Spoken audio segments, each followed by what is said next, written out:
테슬라의 CEO 일론 머스크가 중국을 방문 중입니다. 일론 머스크뿐만 아닙니다. JP 모건의 제이미 다이먼 CEO도 중국을 방문했죠. 최근에 미국의 대표적인 기업들의 CEO들이 중국으로 대거 몰려가고 있습니다. 코로나19 이제 해제가 된 이후로 팀 쿡 애플 CEO를 필두로 해서 GM의 CEO 그리고 또 스타벅스, 퀄컴, 화이자 등등 미국의 네로라 하는 유명한 기업들의 CEO들이 지금 줄을 이어 중국을 찾아가고 있습니다. 우리는요, 투자자의 입장에서 아주 냉정하게 지금, 돌아가는 상황을 우리가 좀 주목할 필요가 있습니다. 우린 너무 지나치게 정치인의 입을, 지나치게 주목하는 경향이 있죠. 그래서 정치가들이 하는 그 말들을 받아 적는 언론에 너무 민감하게 반응을 하는 경우들이 많습니다. 하지만 진짜 투자자들이 봐야 될 거는요, 정치인의 입이 아니라 기업가들의 발이죠. 기업가들이, CEO들이 어디로 향하고 있는가, 그걸 우리가 유심히 들여다보면 이 돈의 흐름이 어디로 가고 있는지, 또 어디에서 돈을 벌 수 있는지, 그걸 우리가 찾아낼 수 있습니다. 얼마 전에 지난 이제 5월이죠. 아주 따끈따끈하게 출간된 책이 한 권 있는데요. 전병서 소장님이 쓰신 그 한국 반도체 슈퍼 의뢰 전략이라는 아주 훌륭한 책을 한 권 써내셨습니다. 안 그래도 이 전병서 소장님은 제가 벌써 한 6, 7년 전부터 블로그를 통해서 알게 되고 굉장히 뛰어난 분이다. 정말 이 중국은 물론이고 미중 관계나 그리고 또 한국 경제가 나가야 될 방향에 대한 그런 아주 뛰어난 그 탁견을 갖고 계신 분이다라고 평소에 늘 존경해오던 분이신데 최근에 책을 그렇게 좀 안 써내시다가 오랜만에 책을 한 권 펴내셨습니다. 물론 이제 유튜브나 이런 걸 통해서 여러 이제 방송 활동들은 하셨지만 책이 나온 걸 보고 참 반가웠습니다. 그래서 제가 이 책을 요즘 읽고 있으면서 굉장히 크게 드는 생각이 있습니다. 정말 우리 한국 경제가, 한국이 생존하고 앞으로 더 크게 뻗어나가려면 참 우리가 정신을 똑바로 차려야 되겠구나. 평소에도 제가 고민하고 제가 생각하는 그런 고민들과 굉장히 맥을 같이 하는 부분들이 참 많습니다. 이 전병서 소장님의 평소 어떤 그 지론이나 그리고 또 그분의 어떤 해안들이 제 생각들과 맞닿아 있는 부분들이 참 많다라는 그런 생각들을 하고 있었는데 이번에 아니나 다를까 이 책을 읽으면서도 참 많은 부분에 있어서 공감을 하게 되었고요. 여러분들도 꼭 한번 이 책을 읽어보셨으면 좋겠습니다. 유튜브가 이걸 오해를 좀 안 했으면 좋겠어요. 보면 요즘 유튜브 이 인공지능이 좀 이 방송하는 내용들을 제대로 좀 파악을 잘 못하는 것 같아요. 제가 요즘 굉장히 중요한 그런 내용의 방송들을 많이 업로드하고 있는데도 불구하고 조회수가 그렇게 많이 안 나오는 거 보면서 참 실망스럽습니다. 유튜브를 이걸 계속 해야 되나? 라는 그런 고민이 들 정도로.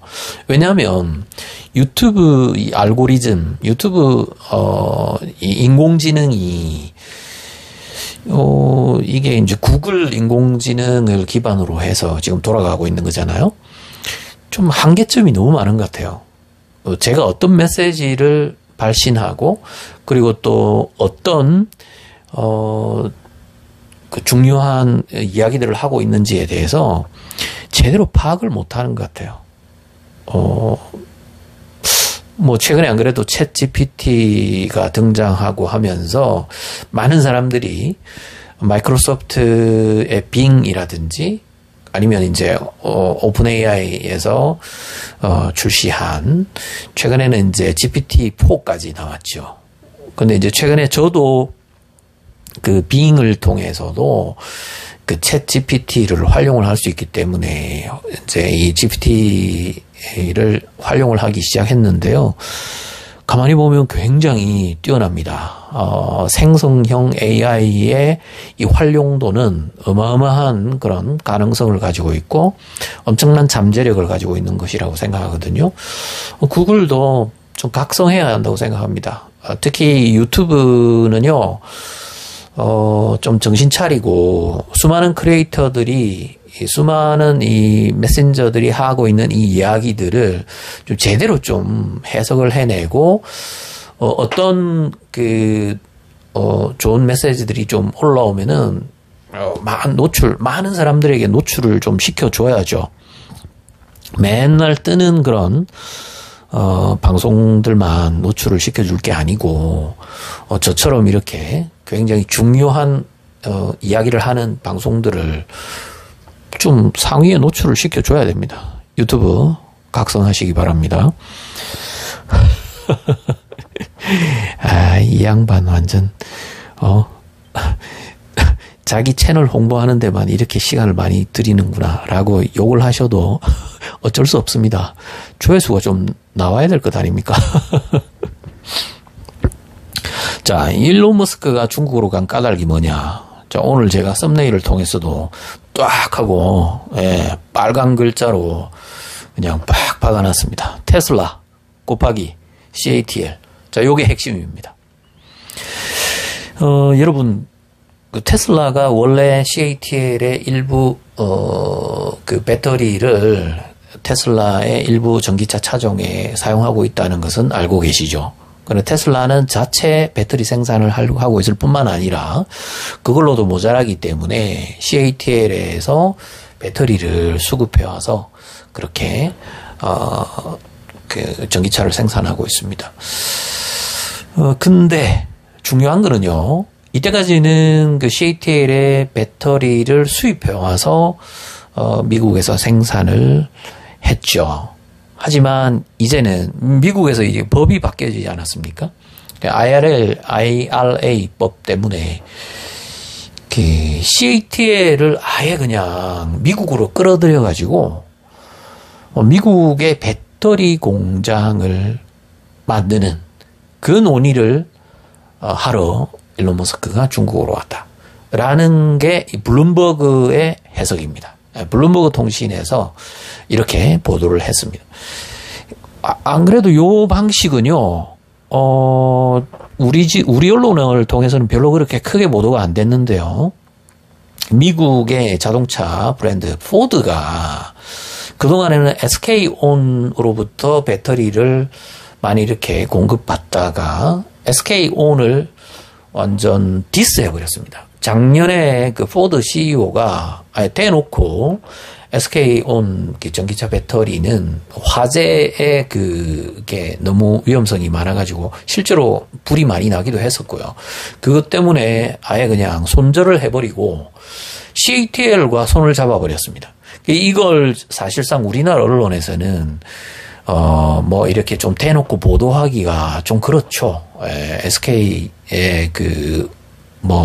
체면도 있고 하니까 그것 때문에 좀 사실 보도를 별로 이렇게 하지 않았는데 알고 보면 포드 입장에서는 SK 손절 그리고 CATL과 대신에 손을 잡아버렸습니다. 그러면서 포드가 가만히 보니까 그 바이든 행정부가 새롭게 이제 그 인플레 감축법을 통해서 미국 내에서 생산된 그 배터리 그걸 사용을 해야 전기차에 보조금을 이 $7,500라는 큰 돈이죠.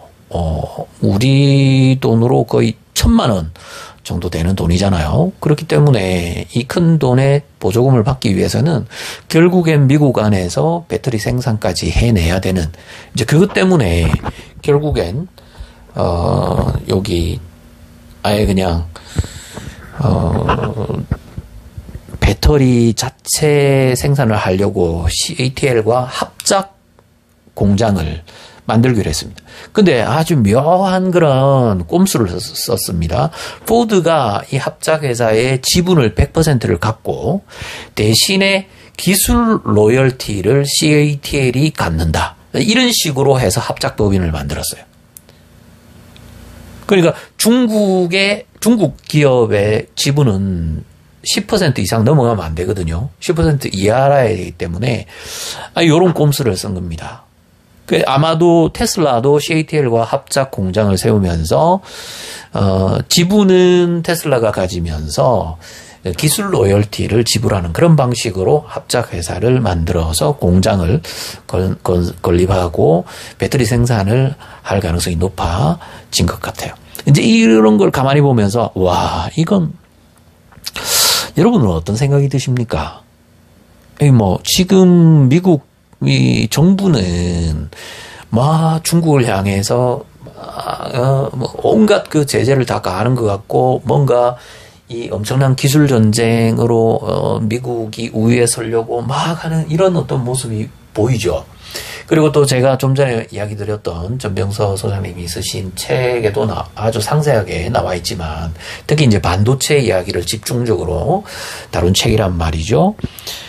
결국 미국이 중국의 이 반도체 수출을 차단시키고 또 중국의 반도체 산업의 성장을 제어하기 위해서 온갖 조치를 취하고 그리고 또 미국 자체 내에서 반도체를 생산해내기 위해서 한국과 대만의 삼성전자와 TSMC를 끌어들여 가지고 자국 반도체 생산을 하려고 하는 그 시도들을 하는 그 과정을 상세하게 이야기하면서 결국에는 이 한국과 대만이 나중에 결국 1980년대에 있었던 일본 반도체의 그 전철을 밟아가는 것은 아닌가라는 그런 우려를 아주 깊이 있게 다루고 있습니다. 이 책에서.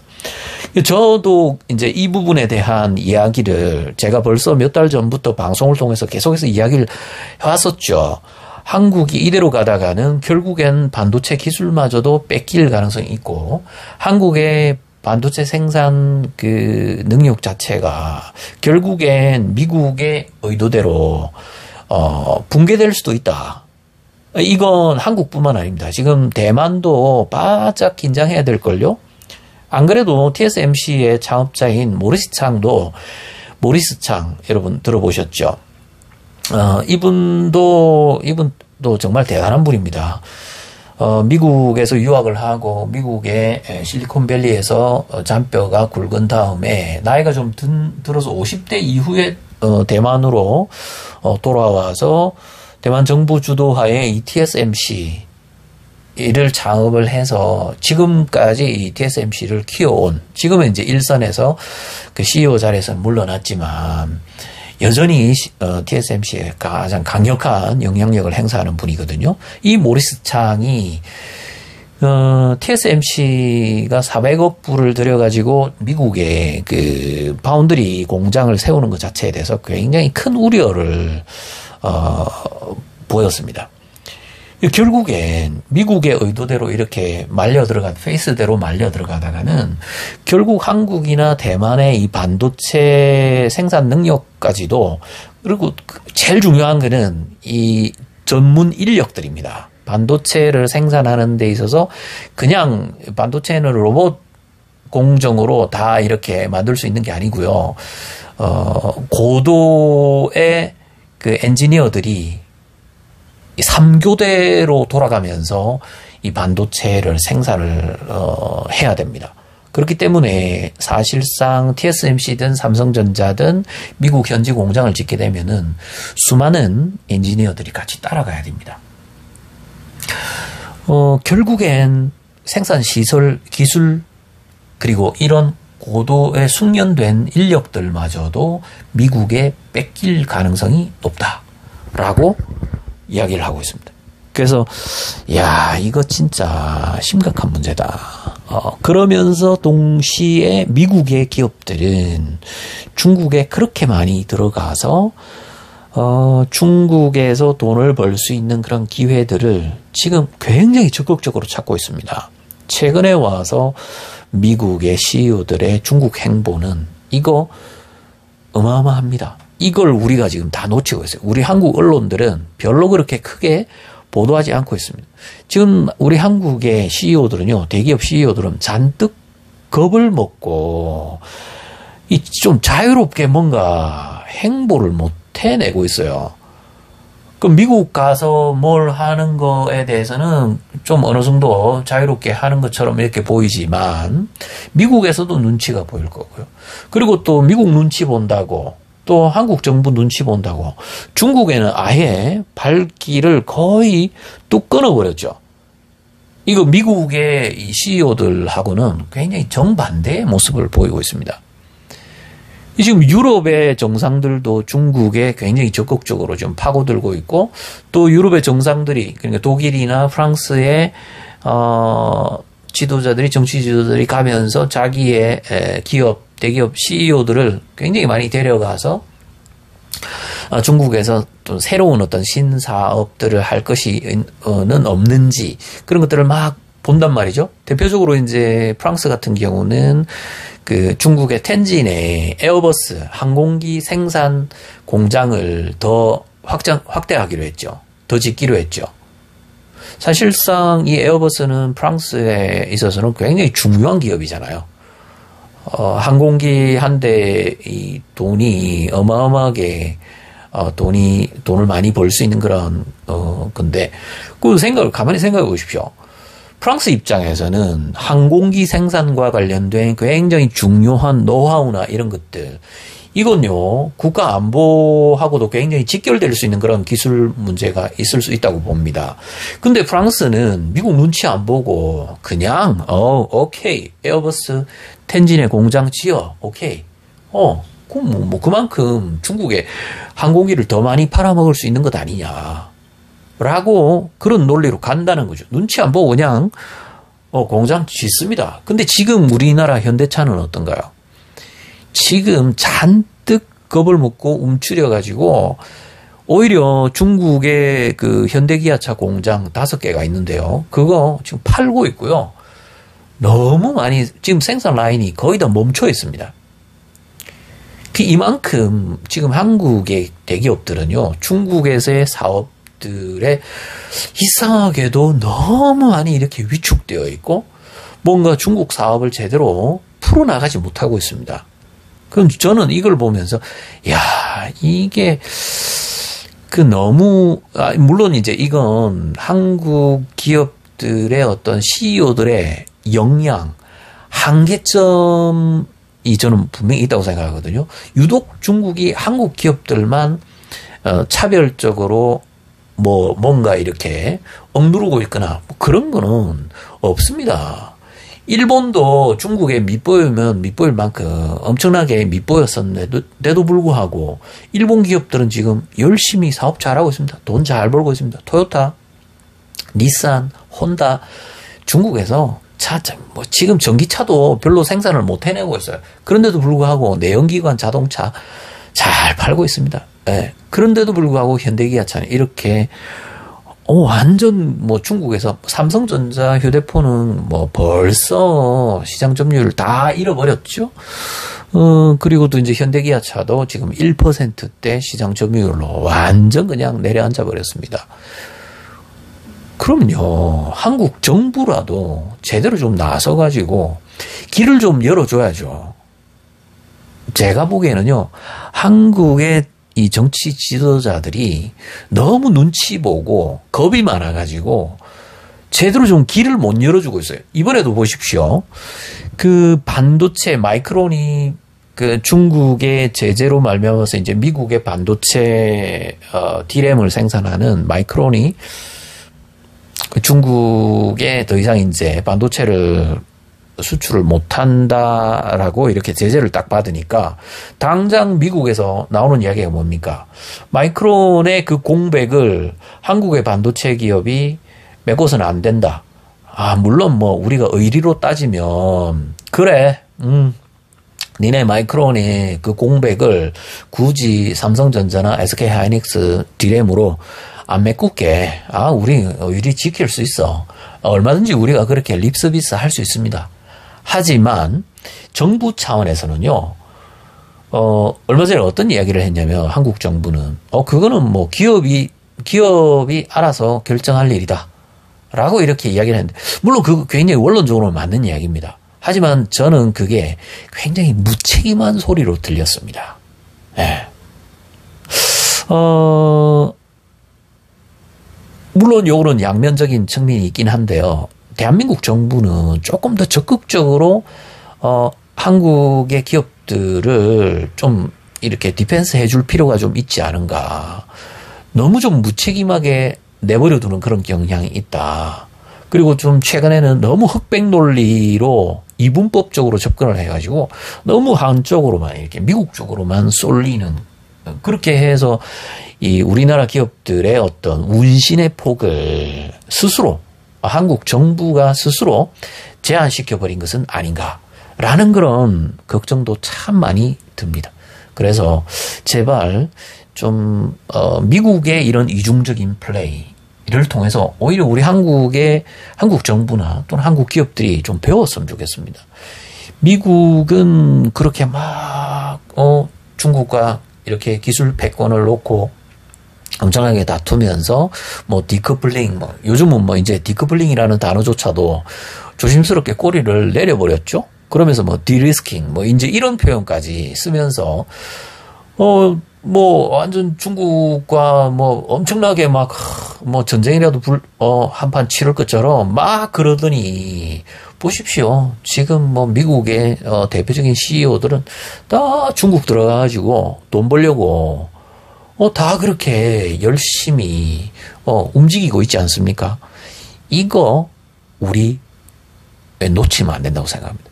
이걸 우리가 놓치고 그냥 하고 그냥 멍청하게 있다가는 1980년대 딱 일본 꼴 난다는 겁니다. 반도체 법을 통해 가지고 일본의 반도체 디램 회사가 1986년도까지만 해도요, 80년대 중반까지만 해도 일본의 반도체 디램 생산량이 전 세계 80%를 차지했다고 합니다. 지금 보십시오.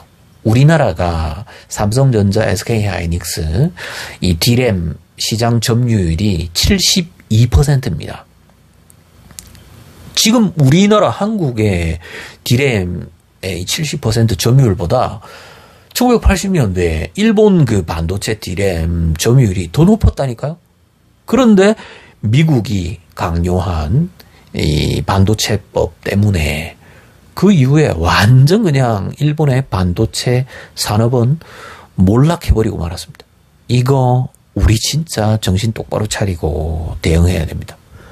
안 그러고 그냥 미국이 하자는 대로만 그냥 이렇게 끌려가고 그냥 달려갔다가는 그냥 일본 꼴 당한다는 겁니다.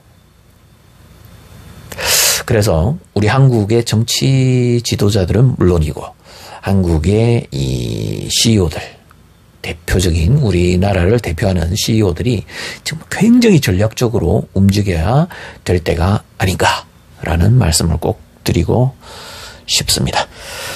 자, 다음 시간에 또 뵙도록 하겠습니다.